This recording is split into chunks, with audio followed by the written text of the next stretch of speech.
Hi guys, this is Rob Scribner from RV Travel Quest. I want to welcome you to our first chapter on how you can get started on your 2-year plan. Today we talk about the big picture. Stay tuned.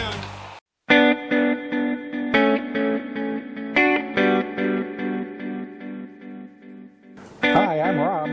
Hi, I'm Sherry. And this is our cat, Lily. This is Cinder. We've got the truck. We've got the trailer. And we're ready for our RV Travel Quest. Hi guys, I'm Rob Scribner from RV Travel Quest. And I want to welcome you to our mission series. Our first subject is going to be the big plan. And this is based on what we did the first year. Now we've already gone 1.5 years into our quest, our mission. And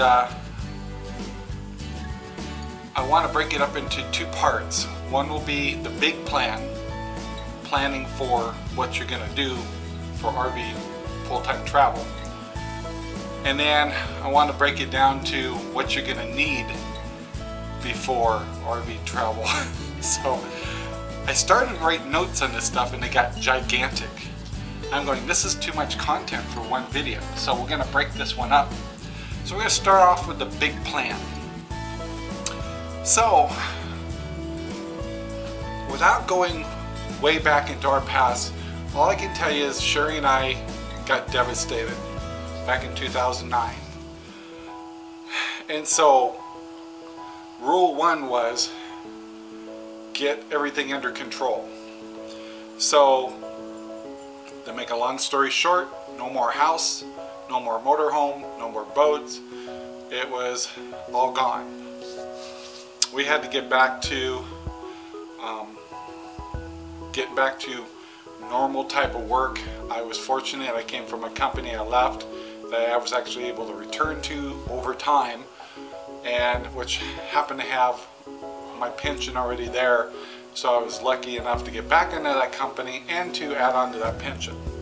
I am slowly getting to 55, that's why we picked our December target. And then I can leave that company because it's not really what I want to do in the future. But I can leave with a pension, so that will help our cause. It's not going to be big. We still have to work for a living and raise money and have products, and we'll talk about that later. So that's the short part. So rule 1. So we're kind of like everybody else. After over time, we got our jobs, our careers going good. We're back to making great dough. We had to replace one of our cars, so we bought a new Mazda RX, Mazda 3, and we bought that several years ago, and almost got that paid off. We had to replace a lot of stuff. We had to, things are worn out, things that we had to live with because we didn't have the money. And that's all in the past now. So the big thing was, what do we want to do? What's the big picture? So I'm going to try to talk as fast as I can. So the very first thing is, what places do you want to go? Do you have family you are trying to connect with? And do you still have to work? You need to ask those questions. And for me and Sherry, yes, we still have to do work, but I'm fortunate I had an internet marketing company before I went back to a normal job, and I continue to do a lot of internet stuff, and then since then we've done YouTube and some other things. So I'm fortunate to be able to do things on the road. Sherry will tend to have to do more temporary work, or we'll do some work camping, so she has accounting background. So let's get kind of some of the rules up front here. One is, you're not going to know all the hows. How is everything going to work? You should have generally an idea and an action plan, and you try to do as much as you can. But as in another channel I have, which is called Paradigm Chimes, some of you guys might have seen that, we talk about law of attraction and things like that. And sometimes when you're trying to shoot for a goal, you just can't get all the answers. You won't know how it's going to happen until you actually get out there. Because there's what you're doing today, when you look around, there's thousands of people doing something else. So that must mean that there's something else out there for you. So what you're doing right now at this minute, the job you have, seems like that's the only thing you can do. I have news for you. There's millions of people out there doing something else. And you can be one of those people too. Just leave it at that. So define where you want to go, what kind of traveling. One of the biggest problems people have when they first start out traveling, and Sherry and I did full-timing before, that's how I know, is you'll tend to treat it like a vacation. And if you're not just being on a vacation, you're retiring completely, and you have family or you have to still work, you need to kind of get that out of your system real soon, so you can function, because you can't just play and then realize you're out of money. So the first things is define what kind of equipment you're going to use. So Sherry and I chose, and I'm kind of focusing on our stuff, and you can use ours as an example. We chose, since I already had a truck and we were able to keep that through our disaster, we have a 1-ton dually Ford, and I will be doing a video on just our truck alone. And we worked our way up to a fifth wheel. So a few years back, we bought a 29-foot, and I'll show a picture right here, 29-foot comfort trailer, and it was pretty nice. The only problem with it was it had a small bedroom and a small bed, and we need a king size because we have a king size dog, and you just met her. So we also wanted to kind of find out whether or not we still liked RVing. So, you know, because between all this time since 2009, we also bought a boat and found out we don't enjoy boating the way we used to, and we actually got rid of it. So we're at that age of what sounds good and what we used to do a few years back doesn't necessarily sound as much fun, and isn't, you know, you're not as healthy, you're not as energetic. We had our kids back then, and it's like a boat was fun then, but wasn't fun now, so we got rid of it. Well, the same thing with RVing. So we started off with a trailer. In the back of our minds, we knew kind of what we were going to do in the future. Right? So we had that trailer for 2 years. We loved it and did a lot of extended camping with it. And we also got our pets, because all of our pets have passed away and stuff. So we actually had to rebuild our pets too. So you met Cinder, and we also have a cat named Lily. So as a kitten and as puppies, they grew up traveling in the truck, and so they travel really well, and they do well in trailers. So we had to define what we wanted. Do we want a motorhome again? We used to have one, but we just are so comfortable in a fifth wheel. They feel more like a house. And to me, I'm sorry, but every time I go into a motorhome, they tend to have the same look about them. I don't care if it's a $250,000 or a $500,000 machine. They're still long. They still seem to put the couches in the same places. They just feel the same. Yet they are very high tech, and there's some benefits. But I just feel more at home at a fifth wheel, and it's 1/5 of the price. So we bought a Montana, and it will be a video after this down the road here on breaking down our Montana and all the customization that we're going to do to it. So we chose a truck and a fifth wheel.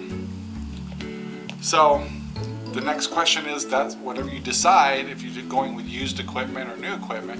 The fifth wheel is new, not anymore. We bought it in 2013, and the truck is used. We've had it since it was new.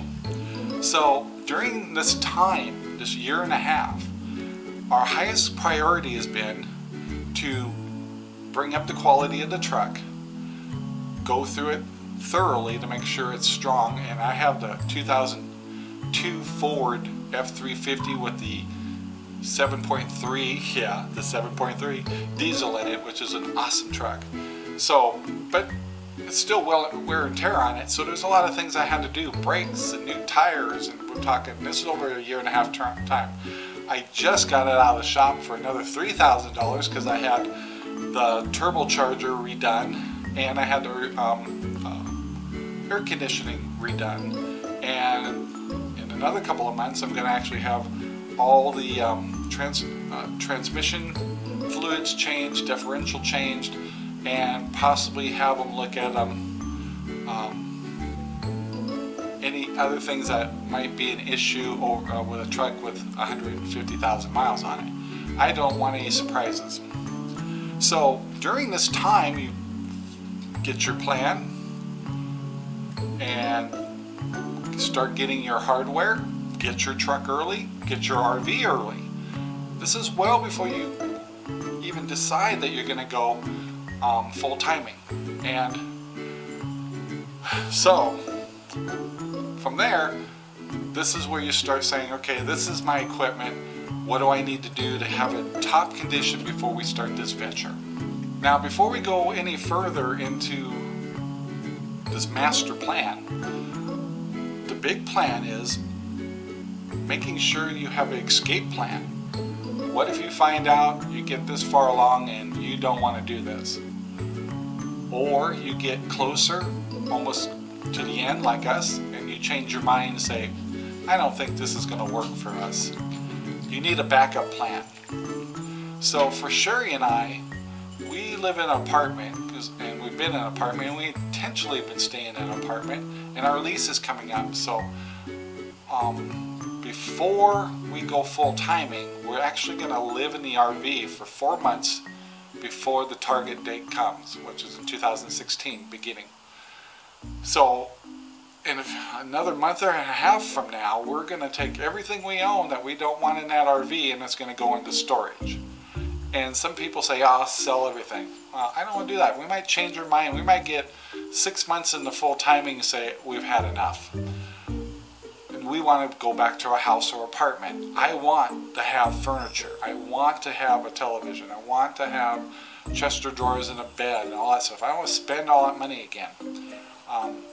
It's expensive.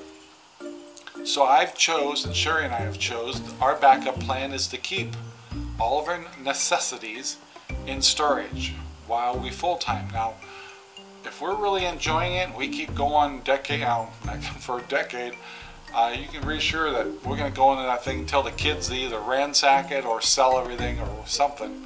But in the meantime, if we change our mind, and don't forget, our health could change in a heartbeat, we may find that traveling is not practical anymore.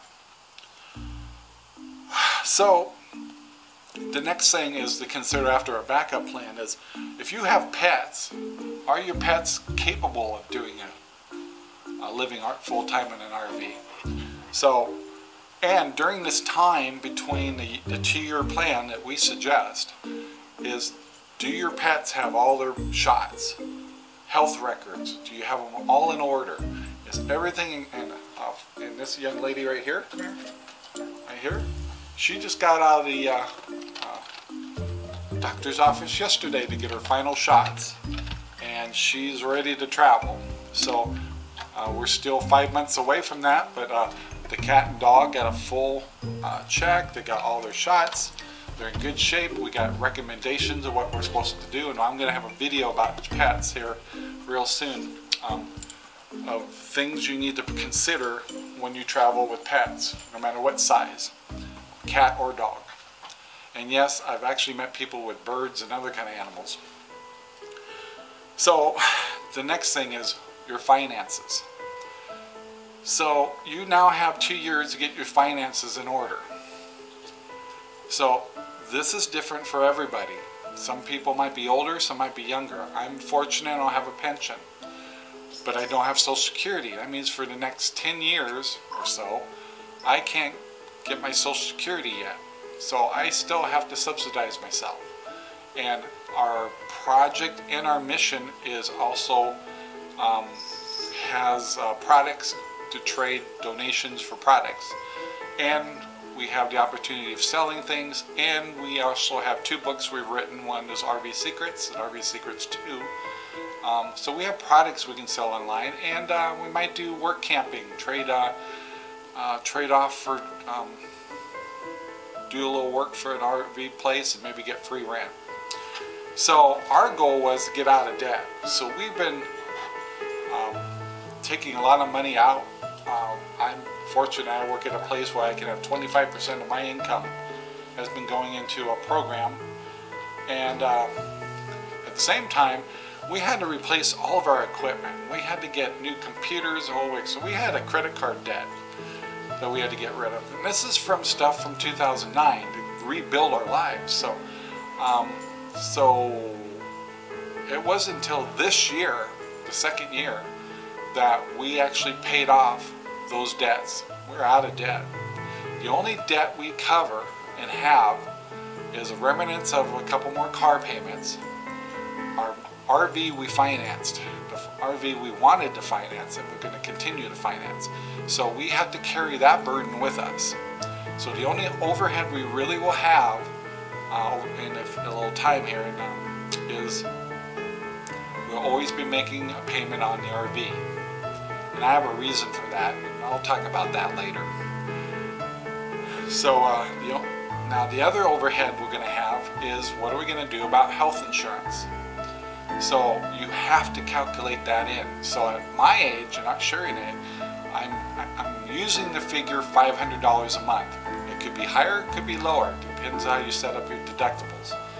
So that's our budget. We have $1,100 overhead right off the bat, not including a few other things like insurance policies and cell phones. So let's take that up to $1,500. So automatically, that pretty much almost covers what I'm going to get for a pension. Because I'm not going to. So that's a washout. So anything I could do out there. So so you have to start breaking down now the realities of your finances. We know that reality, but we also have some online talent that allow us to earn income. Not everybody has that, and some people have health issues and stuff like that. So you may not be able to start traveling as young as me and Sherry, and understandable. So the big thing was we save. Get out of debt. Get rid of every debt possible. Not to mention we're going to have a storage unit fee, so we'll be close to about $1,500, I imagine, a month that we have to sustain even after we hit the road. And that doesn't count our other expenses, which we'll talk about in a minute. But the other thing is, people say, well, don't have credit cards. Yes, you should have a credit card. So our credit cards that we haven't got rid of them. We kept them. Why? Disasters. I have news for you. You will blow engines. You will blow tires. You will damage your trailer. Something will happen. Somebody else might damage your trailers. Emergency will come along, and instead of wiping out your nest egg, I would suggest you carry a credit card with a minimum of $5,000 and up to $20,000 for emergencies. They will happen, and I tell you what, when you're 5 states away from your original, where you're from, and you don't know who you're dealing with and their prices and stuff, you don't know what it's going to be. You're going to need something to back you up. I highly recommend that you have a low interest credit card with no balance. If you're trying to get some credit, put $100 on it, pay it off, do that a couple of times, whatever. But have a credit card for emergencies. I highly recommend it.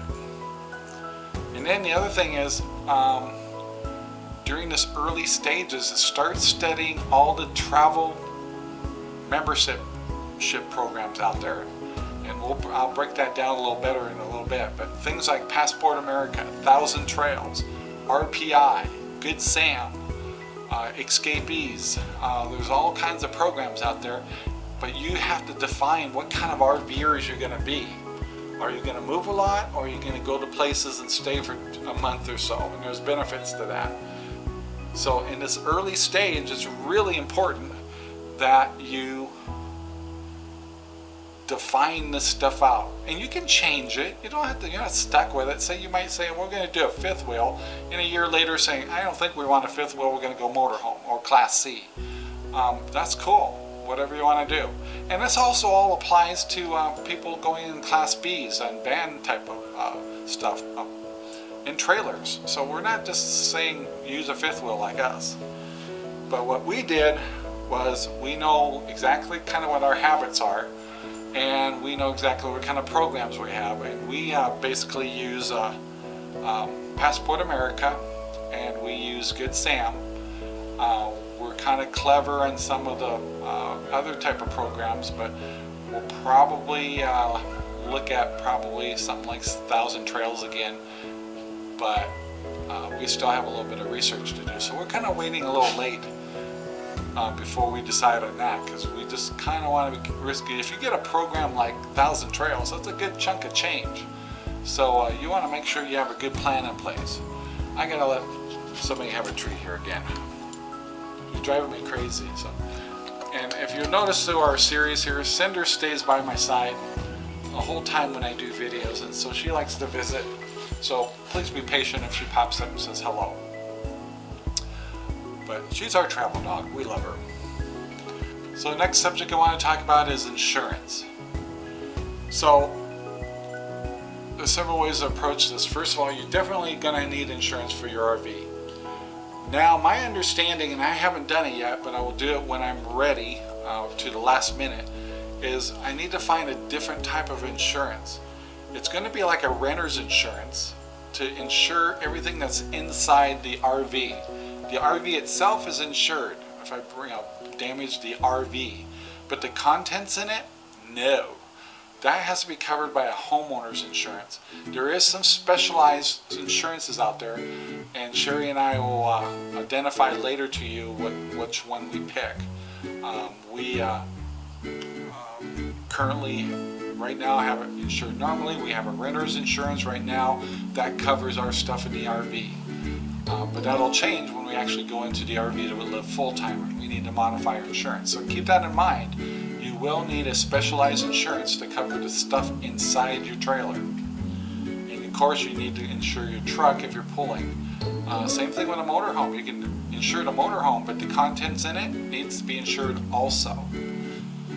The other kinds of things you might want to consider is, do you need special health insurance, equipment insurance like extended warranties. We have one on our fifth wheel because we bought it new, and so it's actually done through Good Sam, so we're kind of happy with that program. Do you, on the big motorhomes and those big old tires, they don't carry spares. Some do, but most of them don't. They rely on a tire service or a AAA kind of service. Well, they actually come to you to fix your tire. You just sit on the side of the road and drink, have a glass of wine, waiting for someone to come fix your tire. So you also want to consider memberships to a tire service or a AAA kind of program. And of course, I was talking a little bit about resort memberships. You want to make sure and keep that in mind. Start doing the research early. Check those memberships that will affect your overhead. So now we get into what I call special equipment. So during this time, instead of spending all this money at the last minute, during this 2 years, you can start preparing for this stuff. For example, tools. I put together a special box for my truck that I know I'm going to be using, and I use it now because one of the things I highly suggest you do is once you have your trailer or your motorhome, whatever, and you want it early, get it the first year. Do a lot of extended camping trips, and you will start discovering what you need.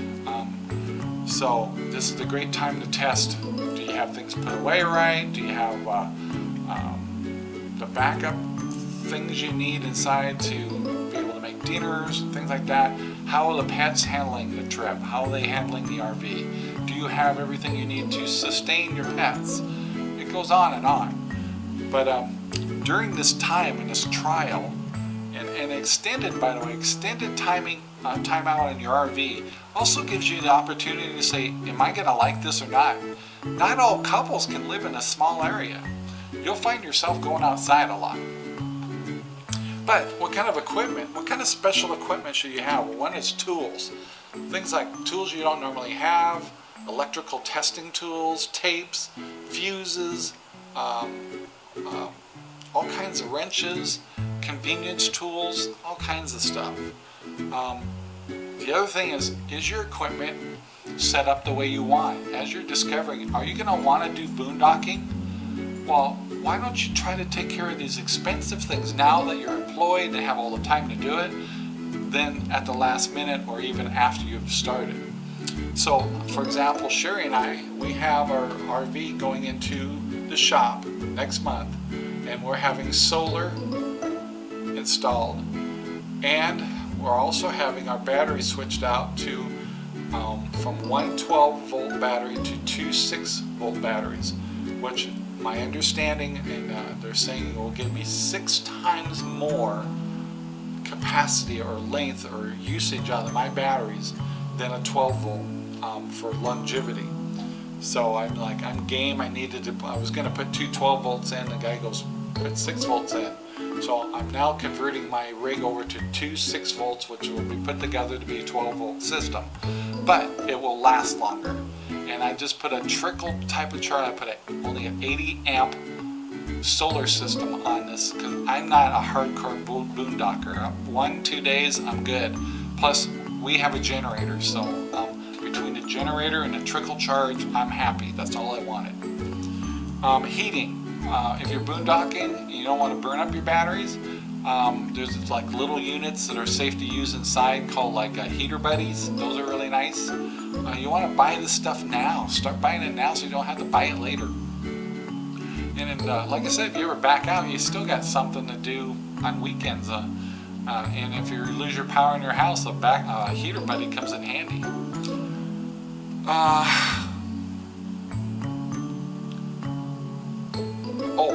The other thing I wanted to mention is I don't know what your health is, and some folks have bad knees or bad hips and things like that. You may want to put extra rails in your RV to help get around or get in and out of your rig. So also consider, do you need extra handles inside your showers, in your bathrooms, things like that. These are the things you find while you're doing your early test RV trips. Find out how well you get around through your rig. The other thing is making sure that, I mentioned this earlier, is do you have the battery system that you want in your rig, or do you want to modify that? And then I want to get into electronics. I'm almost done with this chapter, and then it's hardcore, but this is for learning only. So play it over again, over and over. And I highly suggest through this whole series to turn it off and on and play it, but take notes, because I promise you, I will bring up stuff you've never thought of, and it's not in some of these books. Okay, so the next thing we want to do in this early stage, this first year before the 2-year plan, or during the 2-year plan, is what electronic programs do you have for your cell phone? Do you have something you're grandfathered into? You might want to make sure you keep that, because you're going to test it. For example, Sherry and I'm going to say the terrible word, we use Sprint. And I know that it's going to be frustrating to use it in some of the areas we're going. So it's going to be important. I don't want to give it up because I have the grandfathered program from way back of unlimited data.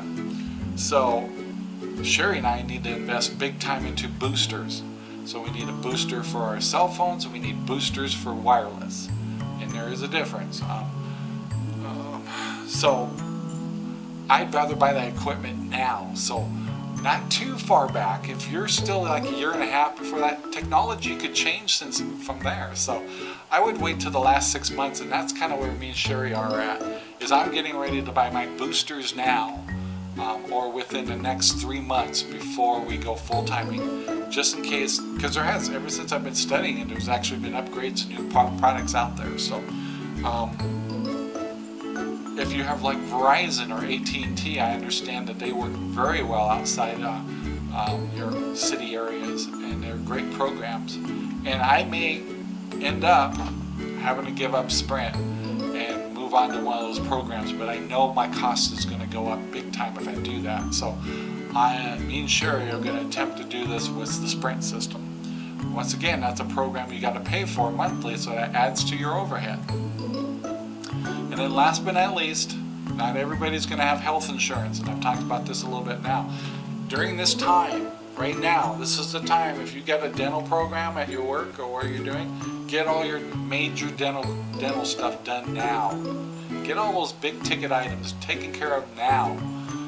So if you have any physicals you need to get done, get them done while you're well insured. Because if you go on like the Obama program stuff, you'll probably end up setting up a very high deductible medical system just to keep your costs down. So enjoy what you got from your work right now, or whatever you're doing. And then obviously you want to consider what any things you might need for long-term health issues. Now, what I'm going to stop at where we're done here. It's a lot of data. I do want to remind you that I do recognize that people have health issues. People have people they're caring for, maybe a mother-in-law. There's people that make different kinds of income. Maybe you're a single income family. Maybe you are retired and you do have Social Security but no pension. Maybe you have Social Security and you want to do some work but you're worried because you don't know much about the online stuff. I understand all of those issues are out there. So this is not just a plan that fits everybody. We can only tell you what me and Sherry have done and what I've heard about. So I really hope this was helpful for getting you started with your 2-year plan. The next video I'm going to break down into details, and I'll have as much detail. I may have to break that video up into what we need to do to start getting that RV ready to go well before you actually go on your trip and start your full timing. I'm telling you, what I'm talking about here is important. One is it'll save you a lot of money that you don't have to spend at the last minute. So we're trying to budget things here. We're trying to make it easy on the wallet. So having a 2-year program gives you lots of time to start buying the stuff you want and getting your RV prepared. Because if you try to do it at the very end, it's going to cost a fortune. It's just going to kill your wallet. And if you have a nest egg, you will dent it. So let's get it over with now during the 2-year program. If you need 3 years to do it, do it. Remember, I don't have a house to sell, so I also don't have that factor. So anyway, I hope this has been helpful. Please make sure that you subscribe. Please make sure you like our videos. Play this over and over again and write down your notes. Please leave in the comments what you like in this video and what it lacks, and build it into the next ones. There will be several chapters. So at the end of each chapter, when we're all done with all the chapters, it's going to take a long time to get this done. We're going to put the whole thing together as a full version movie that you can come back and listen to anytime you want. The chapters will always be available, so you may just want to go back to the electronics part. Believe me, we're going to have subjects and, oh my gosh, your truck, your RV, your pet care, your special stuff, documents, medicines. This goes on, hitches and clothing. We're going to talk about cooking and propane and sports.